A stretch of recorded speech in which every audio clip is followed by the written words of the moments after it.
Hi, everyone. Thank you for joining us today. My name is Anna Vasquez, Board Review Board Manager. I will now hand the meeting over to Chair Boatwright. Good afternoon, everyone. Thank you to the administration for my very recent appointment as chair, and excited to be leading the BERDO board members through this afternoon's meeting. Calling this meeting to order. It's 4:34 p.m. In accordance with the Building Emissions Reduction and Disclosure Ordinance regulations adopted pursuant to the Building Emissions Reduction and Disclosure Ordinance, Boston City Code Ordinances, Section 7-2.2, the BERDO Review Board will hold a virtual public hearing at 4:30 p.m. That's almost right now, on April 14th, to review the following topics in regard to the reduction of greenhouse gases from building energy production and consumption so as to promote the public health and welfare of Boston residents. In accordance with the Commonwealth of Massachusetts Executive Order suspending certain provisions to the open meeting law, we are conducting this public meeting online. To ensure public access to the deliberations of the BERDO Review Board, the public may access this call through telephone and video conferencing. Members of the public will have an opportunity to provide public comment during the public hearing. To do so, please raise your hand or type in the chat in the application via the Zoom meeting platform.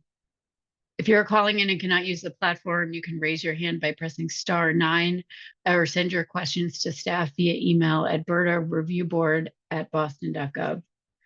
For the record, I'm Jessica Boatwright, chair of the board. I will now conduct a roll call of board members. Board members, please say your name in the order that they appear on the slide. Rashida Boyd.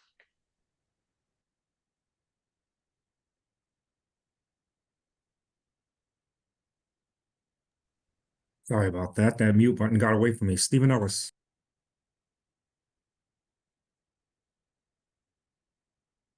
Gail Lattimore.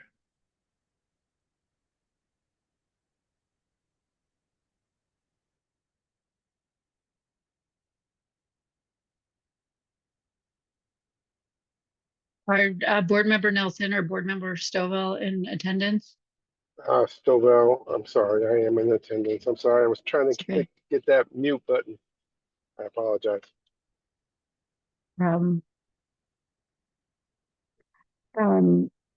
So those are the board members in attendance. I will hand it over to staff to introduce themselves. Hi, everyone. Hannah Payne, Director of Carbon Neutrality in the Environment Department. Hi, everyone. Diana Vasquez, BERDO Review Board Manager in the Environment Department. Hi, everyone. Claudia Diaz Martinez, Policy and Equity Advisor, Environment Department. Ziggy Chin, BERDO Review Board Assistant in the Environment Department.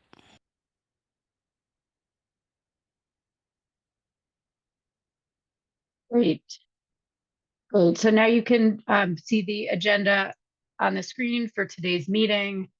We had planned to have 2 additional hearings that we will not be having today. They've both been rescheduled, one for Boston University and the other for Pine Street Inn. So we will start with the public hearing for 1 Pathway 3 building portfolio. Then we will switch to our public meeting where we will vote on 1 Pathway 1 building portfolio application. Then we will approve the meeting minutes from the previous 2 meetings, March 10th and March 24th, and have administrative updates before we adjourn the meeting. So our first agenda item is the building portfolio hearing for Avalon Bay Communities. And I will hand the floor over to the representatives from Avalon Bay if they can introduce themselves. Hi, my name is Ryan Eunice from Avalon Bay Communities. I'm Senior Manager of Sustainability and Decarbonization. I'll be representing Avalon Bay today. Great. Welcome, Ryan. And I will turn it over to the Environment Department for staff comments now. Oh, sorry. We may have done this out of order, but I think we'll let Avalon Bay present first and then we can give staff comments. Oh, No problem. Yeah, sorry. That was my error. I was just so excited to start talking about your your proposal. Thank you. I Brian, appreciate I it. Yeah. handed, So I'll just say next slide, or whoever's driving it, I'll just give you an indication then. All right, that sounds good. Okay, so as I said, I'm Ryan Eunice, Senior Manager of Sustainability and Decarbonization. So thank you all for listening to our proposal or application today. Excited to talk about the portfolio building approach. So next slide. So the goal today, give you a little background on our Boston portfolio, the reason that we're going for the Path 3 application, kind of the results of the calculation from the blended emissions, and what we see as kind of like the benefits or outcomes from this pathway. So next slide. We start with our portfolio. So as you see map here, we have 6 buildings in our Boston portfolio. 3 of them of the 1960s building stock and 3 of them of the newer build of the last 10 or 11 years. We have 1 up by North Station. We have 4 in like what we consider our Prudential campus or centered around Prudential building. And then our newest one out in Avalon Brighton, which was just completed in 2023. So that brings us to the next slide of kind of why we were applying in the Pathway 3 option. So here are the kind of couple of reasons we'll go through, and they've actually evolved over the application process. So I'll try to give you as much background as I can about them. So first and foremost, Avalon Brighton was completed in 2023 with occupancy starting at the end of that or beginning of 2024. So by the time we were around to organizing for the application, it actually didn't have a under the building covered buildings list or a BERDO ID yet. So with communication with the energy reporting, we were able to get that included in covered buildings list. We'll start to report it on this year. And that's obviously included in now our portfolio application. Another reason we had a couple data items. So our Prudential campus buildings, which we'll talk about the 3, they're kind of the same building type, the ones that were built in 1968. So these are at 770, 780, and 790 Boylston. We were delayed in reporting on these for 2021 and 2022 data. This was because the area data that we were getting from the utility didn't seem realistic for the building use and type. Since they're all very similar buildings, almost identical, we expected to see very similar energy use through the 3 of them, and they were actually very different. Through research and kind of examining utility bills and talking with Eversource, we figured out that there were some meters that were being allocated to the wrong buildings because of service addresses, and some meters just completely being left off. And the meters that were being left off were significant energy use. So it didn't give us the full picture. We were able to kind of stitch together and get our consultants' verification by showing them all the reasoning and development on how we can get the full building usage into a calculated energy consumption. And now we kind of have our system set up so that we can accurately report on the building usage. So at the beginning of the application, I think when we first submitted, some of these were still outstanding. They were under review. All the data was in there, or it was being reviewed by the board, the BERDO board. I don't know if that's the right term, but it was being reviewed. All the data was submitted. It was being reviewed. And so now all of that has been resolved. So that's all been accepted. And so the water data, which is the next item, is actually the part that's outstanding right now. So for our 2022 water consumption at one building, our invoices didn't have consumption for some reason. And so it's holding up getting that last part accepted. So we're still working on trying to resolve that and come to a resolution. We'll work as fast as we can to get that resolved, but the rest is submitted, and we're just working on getting that one piece of data closed up. One of the questions that came up during this application process was our floor areas in Energy Star Portfolio Manager. They were a little different than what we'd submitted in the blended submission because we had left off parking or storage area on Energy Star Portfolio Manager. So that was a quick update just to make sure we were uniform between our application and Energy Star Portfolio Manager. And that will bring us to the next slide, which is actually the results of our blended emissions targets. So this is a layout of the areas and use types for our buildings. As you can see, we're mostly multifamily, and we have some storage or parking areas in 2 of our buildings. And so that resulted in blended emission standards or targets, slightly above the multifamily targets that are applicable to all multifamily type buildings. Next slide, we'll talk about the benefits or anticipated outcomes that we see from this application. So based on 2023 data, projecting out, assuming we do nothing to the buildings, we anticipated 2025, 2 of our buildings would exceed the emissions standard or targets. Under the portfolio application or portfolio approach pathway, we expect this to be under 2030. So a little bit delay in that impact. And that's assuming we do nothing. We're not doing nothing. We already have projects in place. We're already putting things installed this year with anticipated reductions in energy consumption in 2026. So this will also allow us to see the efforts we're already putting in place, the efforts we're already making. We'll see some of that benefit in the data in the near term and provide a more detailed decarbonization study shortly. Also, in our older buildings, so those were like 1960s buildings, those retrofit options provide challenges and hurdles that we're still trying to deal with right now. We've cleaned up the data to a point where we feel confident in it. Now we're dealing with the retrofit analysis decarbonization studies.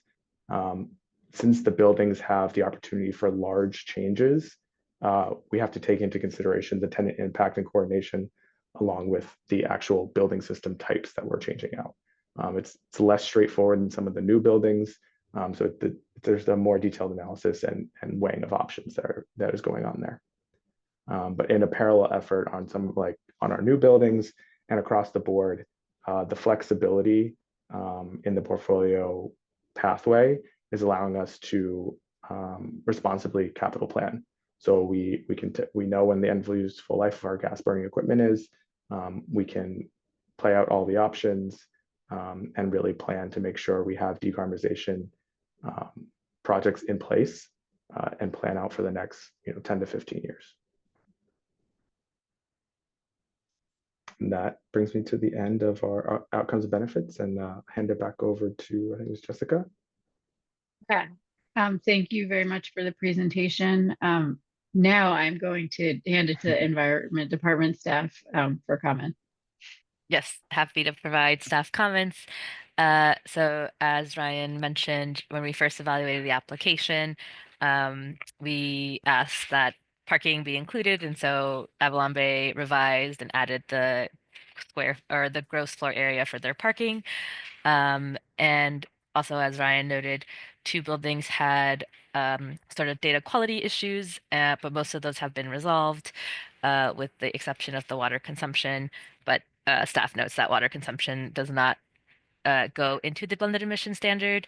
The blended emission standard is mostly related to energy use.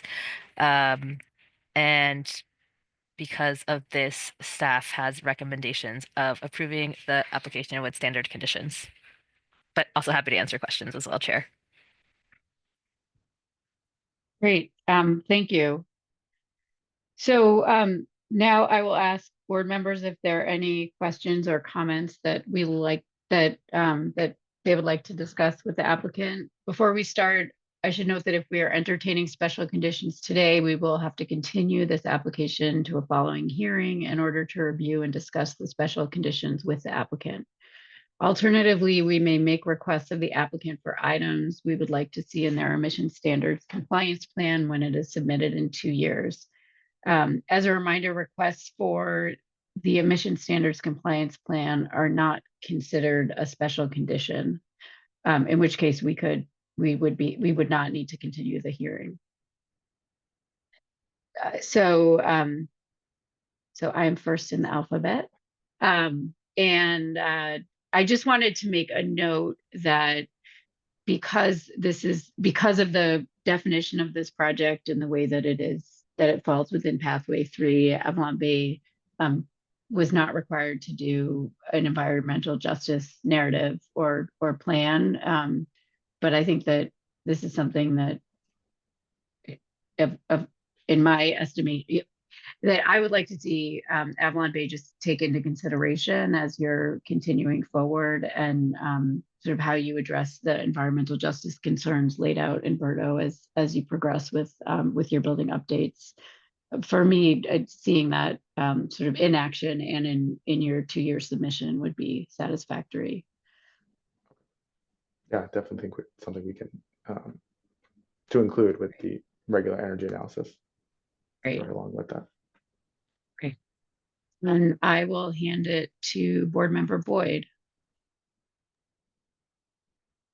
I have no questions at this time. Thank you. Thank you, Board Member Ellis.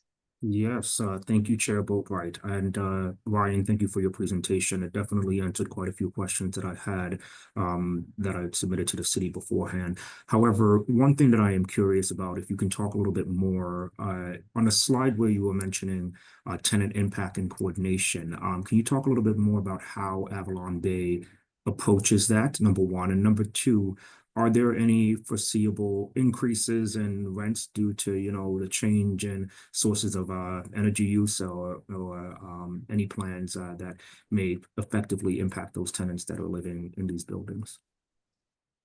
Sure. Yeah.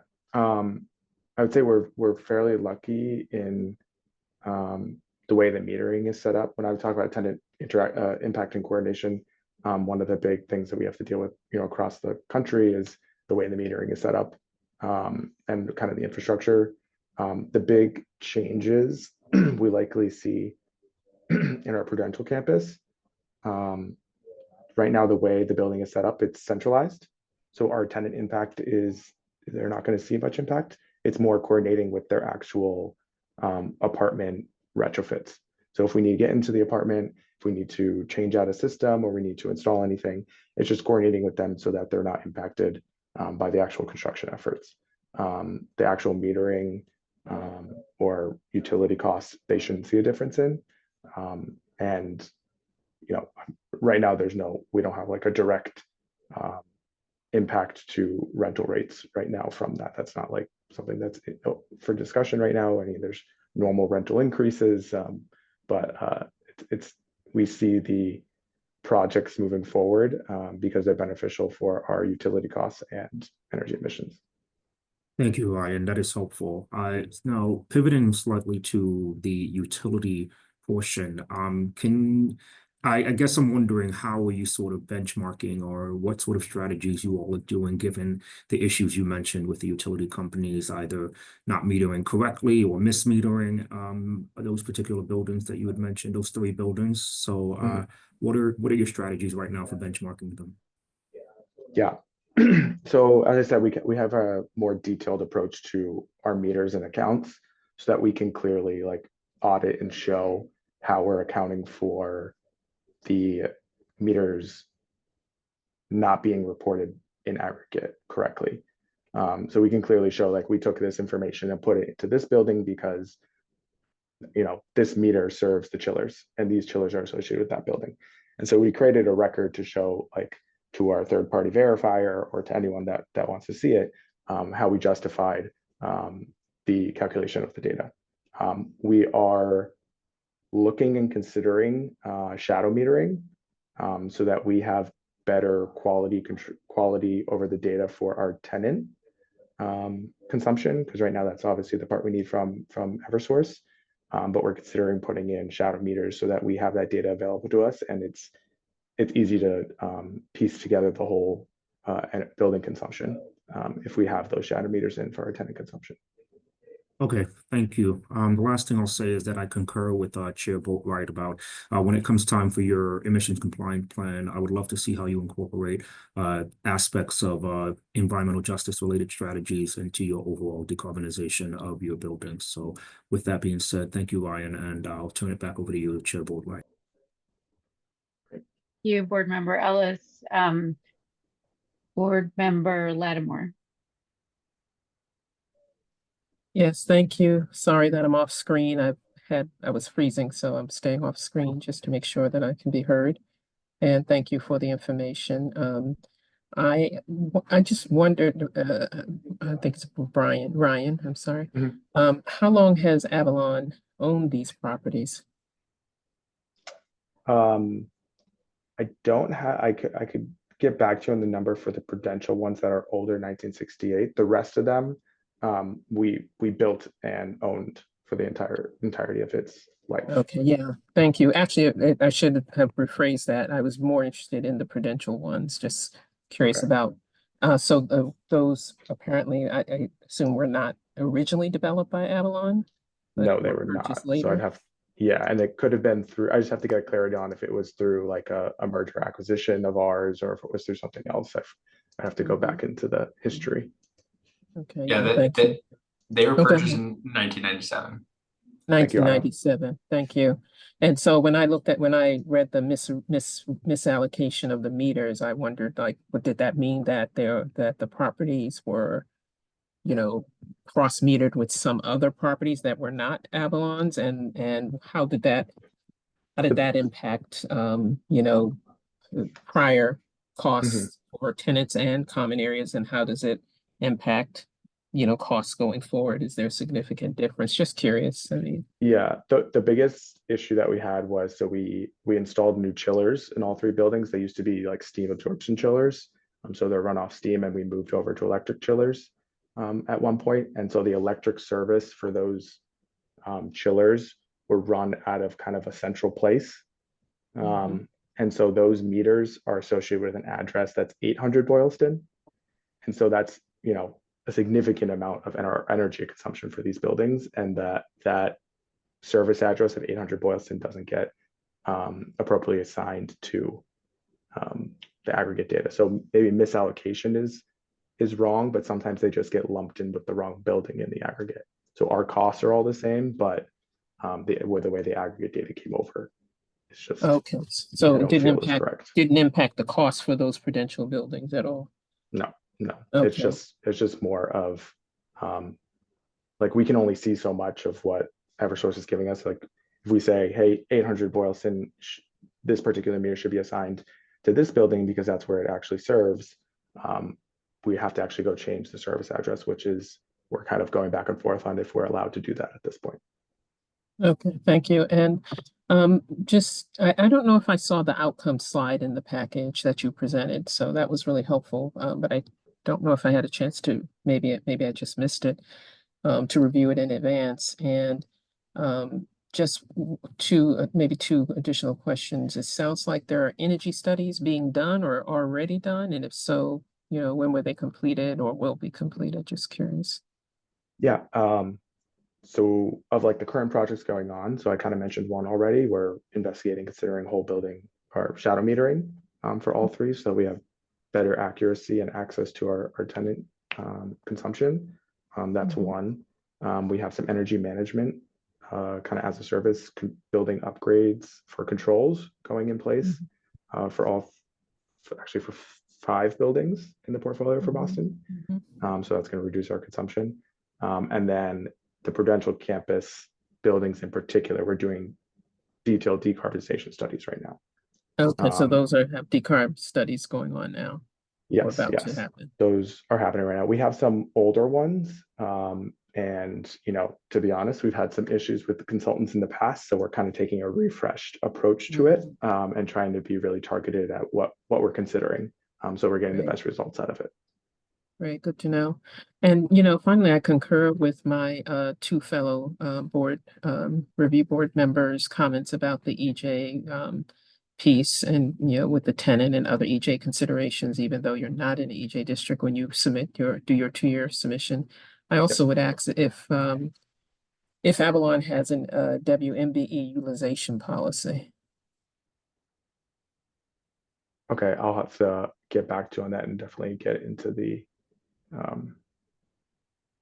next part of this, but I don't have an answer right Thank you. now. I'd appreciate that. Just any knowledge of that, and to the extent that Avalon does have such a policy, how that might relate to, the future, submission and plans for energy retrofit of the properties. Sure. Yep. So those are my comments and questions. Thank you. I defer to the chair. You remember Lattimore board member Stovall?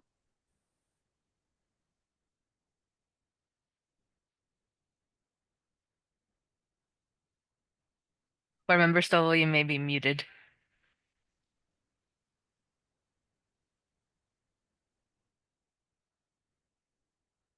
I'm sorry. No, I don't have too much to add to it. Pretty much everybody's covered. All my colleagues have covered everything that I wanted to ask. The only thing I just wanted to know who was the company that was doing the shadow metering? That's all. We haven't decided on one yet. We've kind of are going kind of to market to find the best solution. We've considered a lot of different infrastructure options of like kind of doing it at the switchgear or doing it downstream. We haven't decided on one yet, to be honest. Okay, so if you do it downstream, who has access to that? Only you, or is that just Yeah.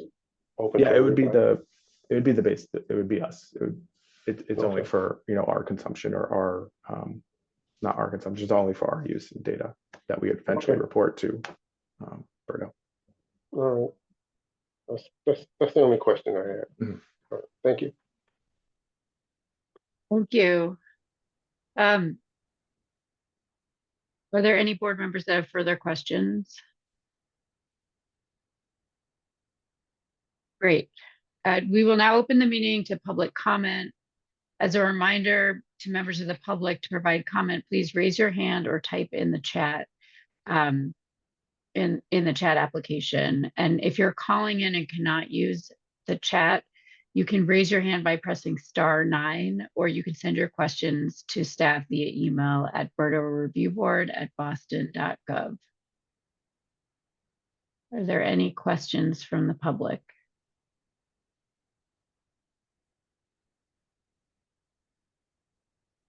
Okay. Seeing none, we'll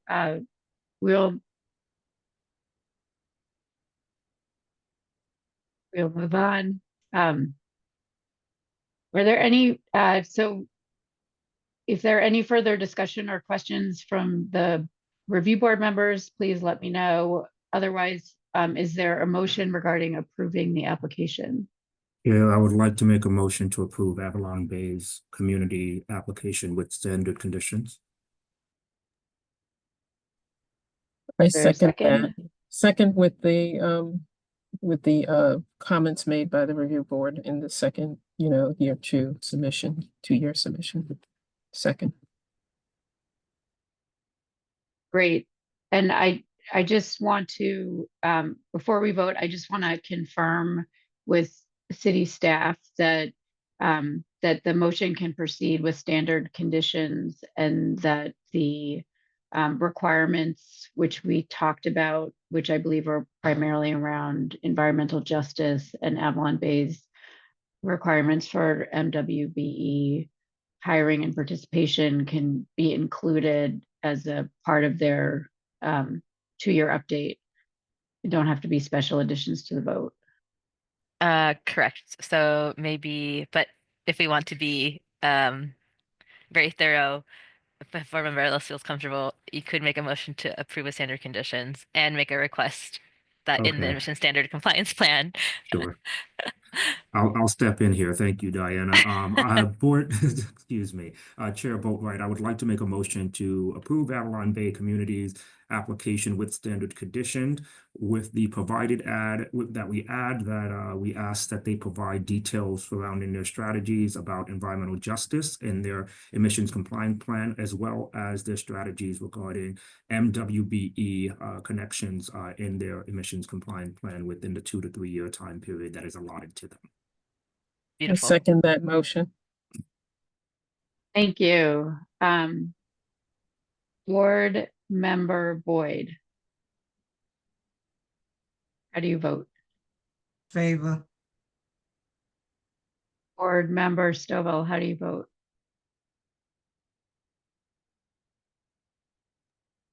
Favor. I vote in favor. So the ayes have it and the motion passes. Avalon Bay Community's building portfolio has been approved. Per regulations, the Environment Department will send a copy of the written decision letter within 7 days. Thank you so much for your presentation and your time. So much. Great. We will now switch from our public hearing to our public meeting. I'm calling this public meeting to order at 5:03 p.m. We will hear some information about a building portfolio application from Tufts University to discuss and vote on. I will hand it over to Diana. Yes. Thank you, Chair. But right, so I'm happy to review Tufts University's building portfolio application. Great. So some background information. Tufts University submitted via Pathway 1. It's for 6 buildings located in the neighborhoods of Chinatown and Mission Hill. The applicant meets all of the eligibility criteria. So staff reviewed the application. All the buildings were in compliance with reporting, and the building use types matched based on their gross floor area. And then here are the standard conditions if approved. So they'll have to continue with their timely reporting of their data, timely reporting with their emission standard compliance plan. If applicable, Pathway 1, it's not applicable. So, however, a little misnomer. And then the review board or a designee may inspect the building of an approved building portfolio at reasonable times with reasonable notice. Next slide. So this is a more detailed look at Tufts University's building portfolio. The building uses include healthcare, college, university, and technology science. It's for 6 buildings. These are the addresses. So you'll see here, there's 1 building with a healthcare, 3 buildings that are college, university, and 2 buildings that are technology science. And they're blended emission standard here on the bottom row. So 15.9 for the first period, and then it goes down from there. And I'll just take a minute to note, Tufts University is applying separately from Tufts Medical Center. So just in case that was a question that any board members may have, those are separate. That's a separate portfolio that they're applying for.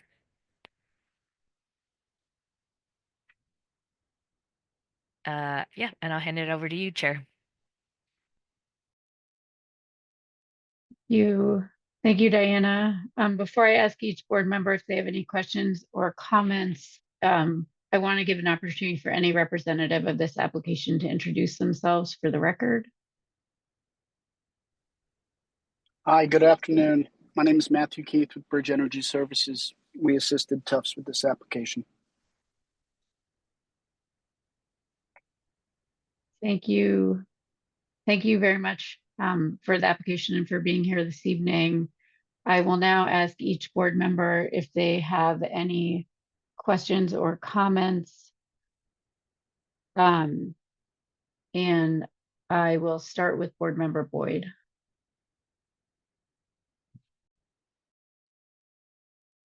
I have no questions and comments at this time. Thank you. Board member Ellis. Yes, thank you, Chair Boatwright.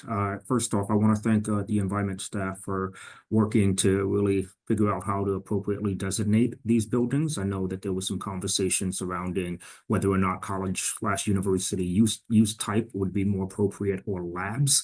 So I'm glad to see that some of these buildings that should have that lab designations are in fact being designated as labs. So that's my first comment. This may be a 2-part question or just one question that can possibly be answered. Thank you. I believe it was Matthew Keith was the name that is here to join us. So my first question here is really about the collaborations that Tufts University is having with the medical center. And please remind me, you have a central heating plant, but is it owned by Tufts Medical? I'm just trying to understand the relationship and how the buildings are set up in a downtown Chinatown area.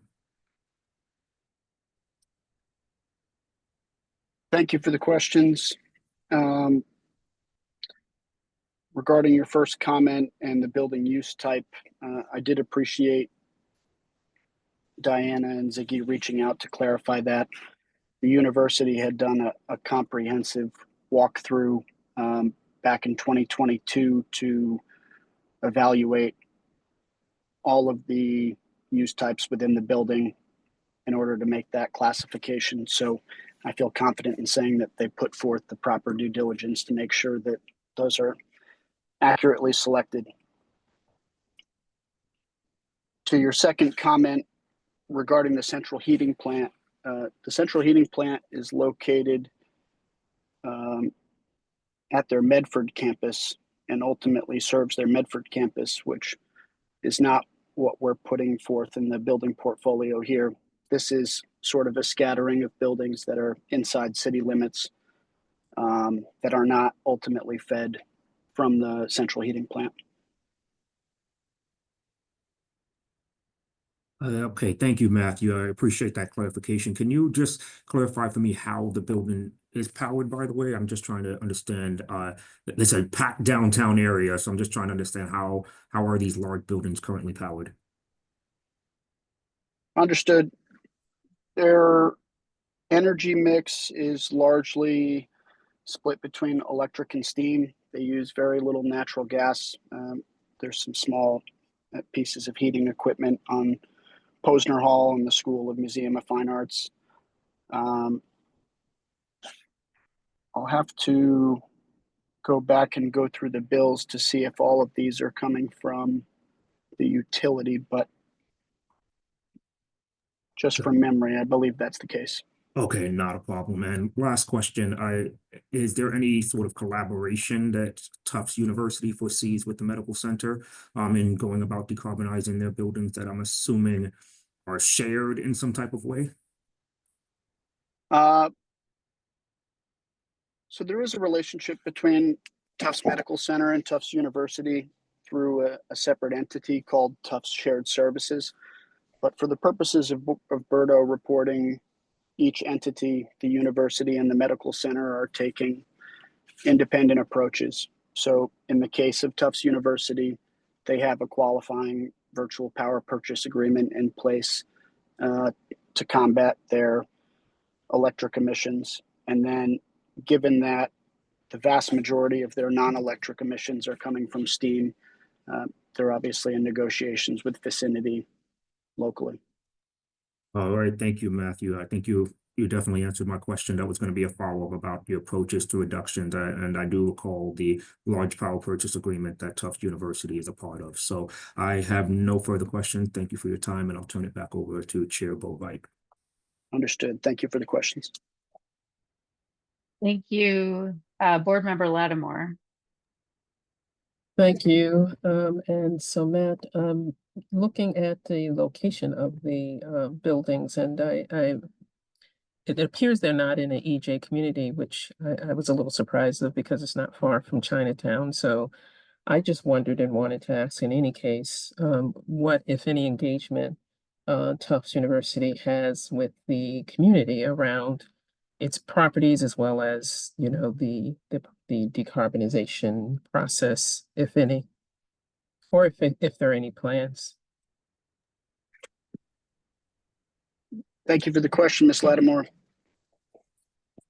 I would be remiss to answer for them with any great detail. I know that Tufts plays a leading role in the communities in Medford, Somerville, and Boston. But to provide specific detail on what they've done to engage the community, I'd have to reach out to them for something specific for you. Thank you. I'd appreciate any information that you could, you know, provide to the review board in that regard. Will do. Thank you. I have no other questions. Thank you. Board Member Stovall.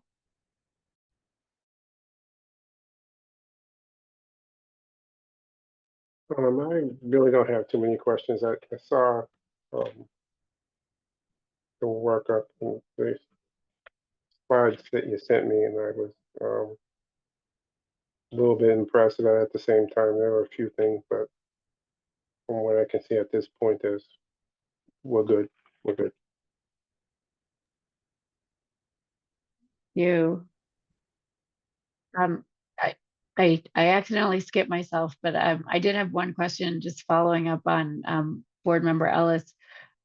Just want to clarify in terms of what the review board should expect in terms of university affiliated properties within the city of Boston. Is it correct to say that there's this one application and then there's a Tufts medical application, and that covers all of your BERDO eligible properties for Boston?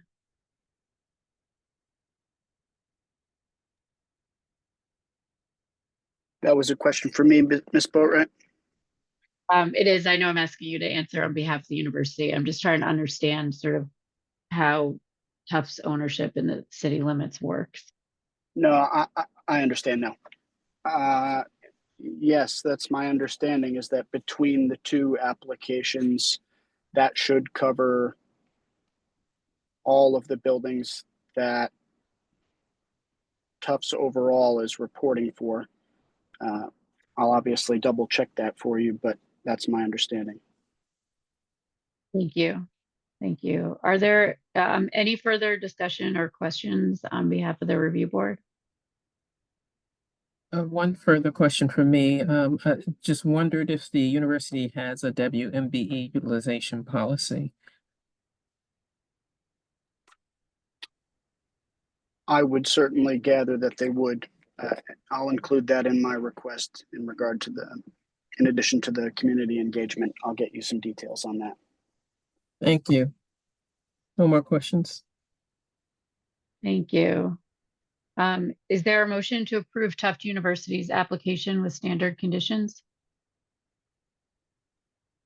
Chair, I would motion to approve Tufts University's application with standard conditions, with the additional request that they provide details surrounding their engagement with the local community in the Chinatown Mission Hill area, as well as any details they have regarding their coordinations to coordinate with MWBE organizations.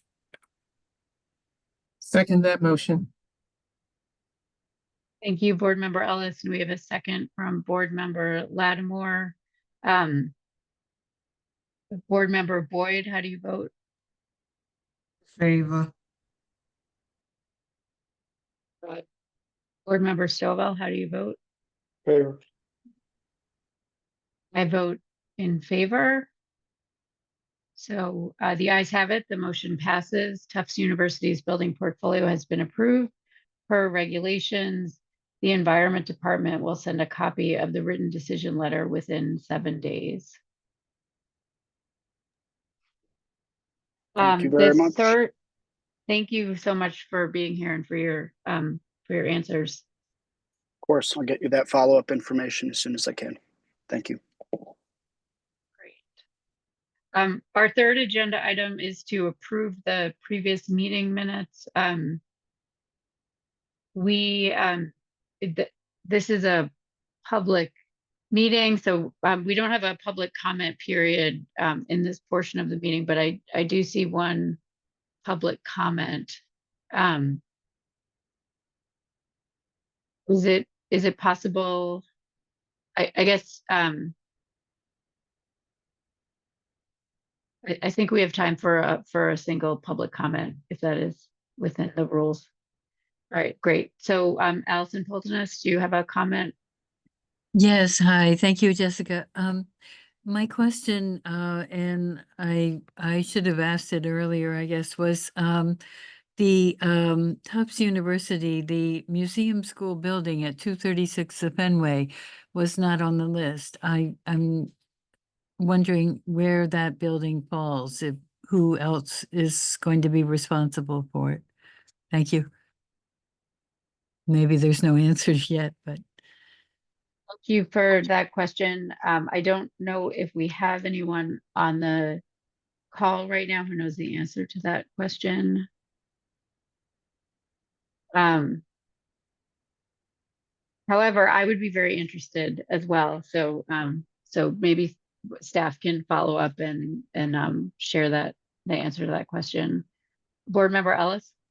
Yes, thank you, Chair. I recognize I would like to hear the Environment Department provide their input on this. I can only assume that, one thing that I'll first start off by saying for the member of the public that asked, I believe it was Allison, is that building owners can pick and choose what to include in their portfolio. And so, yes, calling out the museum and asking what's happening there is a valid question. It does make me curious of whether or not Tufts intends to seek hardship for this building, number one, or if they intend to only operate on a strategy of following the emission reduction standards that are laid out for the museum, independent of putting it inside of the portfolio. So building owners do have options to pick and choose if they want to include all of their buildings inside of that portfolio. So I just wanted to provide that context and then maybe see if the environment staff have any additional comments they would like to share.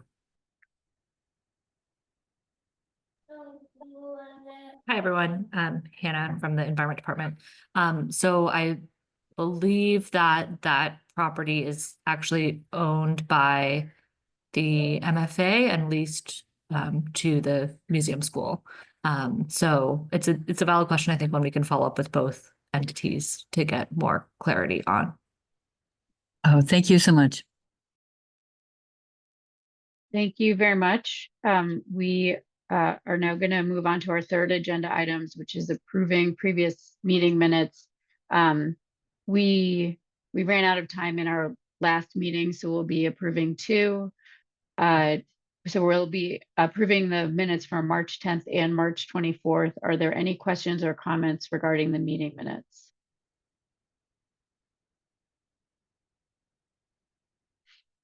Is there a motion to approve the minutes? So moved. Chair, before we approve the minutes, is it possible to split them up, meaning Yep. have approval for one meeting and another approval for the second one, please? We can do that. But that is a really good order question, but can I just ask you now before we do the motions, does that indicate that you had a question on one and not the other? Oh, no, I intend to abstain from one, but say aye for the other. Okay, great, perfect. Okay, so can we have a motion to approve the minutes from March 10th, 2025? So moved. In a second. Second. On the motion to approve the meeting minutes for March 10th, board members may vote in favor, oppose, or abstain if they did not attend. Those in favor of approving the meeting minutes can unmute to say aye or can show hands. Yeah. I just wanted to note that I think the March meeting I should abstain from. I believe that's the one that comments, if I'm not mistaken, there was. March 10th. Okay. Yes, so I abstained from that one. All right. So I see an aye from board member Ellis, board member Stovall, and board member Boyd. Can you unmute and cast your vote? Okay. Abstain. All right, and I vote in favor. So I believe that we are good to approve those minutes. And now we will move on to the meeting minutes from March 24th, 2025. Can I have a motion to approve those minutes? So moved. And a second? I second it. Right. I will vote in favor.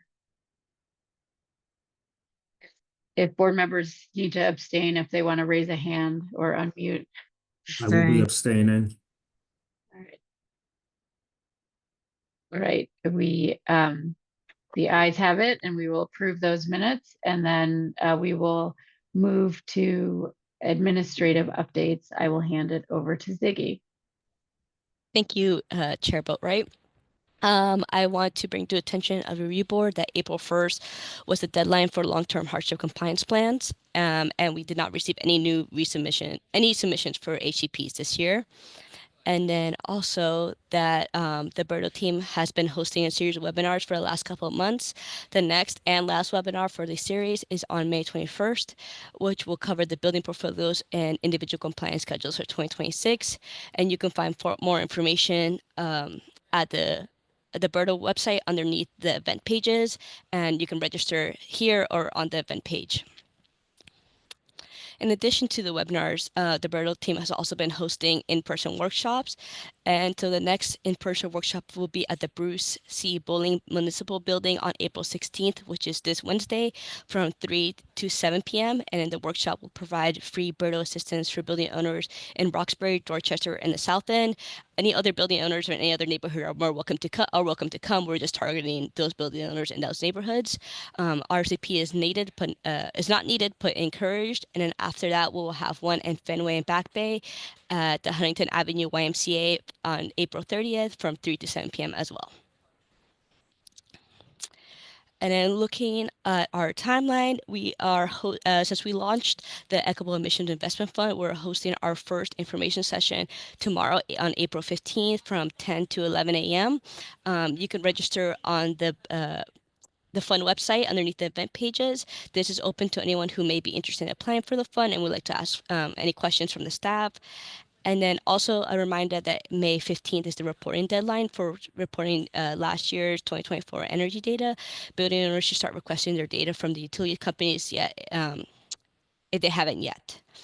Also, since May 26th falls on a holiday, we are proposing moving the May 26th meeting to the following day on Tuesday, May 27th.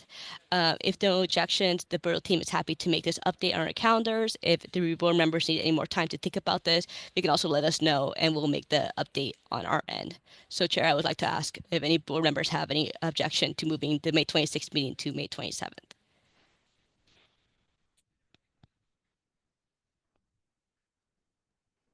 It's like we are good for that Okay. change. I have no objections, but I do have a question, but I'll wait until you're done, Ziggy.